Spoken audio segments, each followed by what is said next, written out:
معايا الميه غلت ومعايا كوبايه رز مغسوله ونقعتها شويه كده 5 دقايق وصفيتها وحطيتها في الميه المغليه.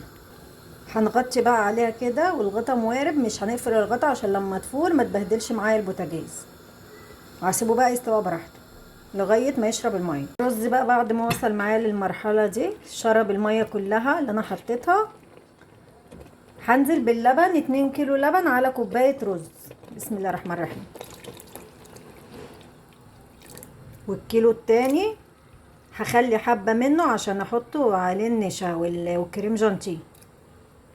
هنقلب بقى ونسيب الكلام ده كله بردك يغلي مع بعض لغاية القوام بتاعنا ما يتقل. كوباية سكر. بسم الله الرحمن الرحيم. طبعا السكر على حسب الرغبة، في ناس بتحب الحاجة مسكرة اوي.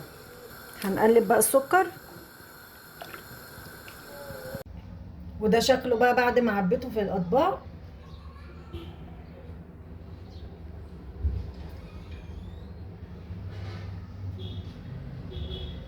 هنا بقى برد معايا، هبدأ بقى كده اغطيه عشان يطلع معايا الوش مكرمش زي بتاع المحلات بالظبط.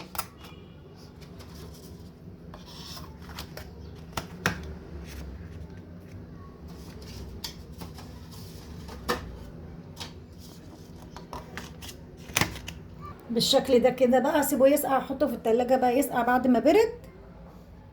بعد كده هطلعه لكم اوريكم بقى شكله عامل ازاي من جوه. وده شكله بعد 4 ساعات لما سقع. بسم الله ما شاء الله كريمي.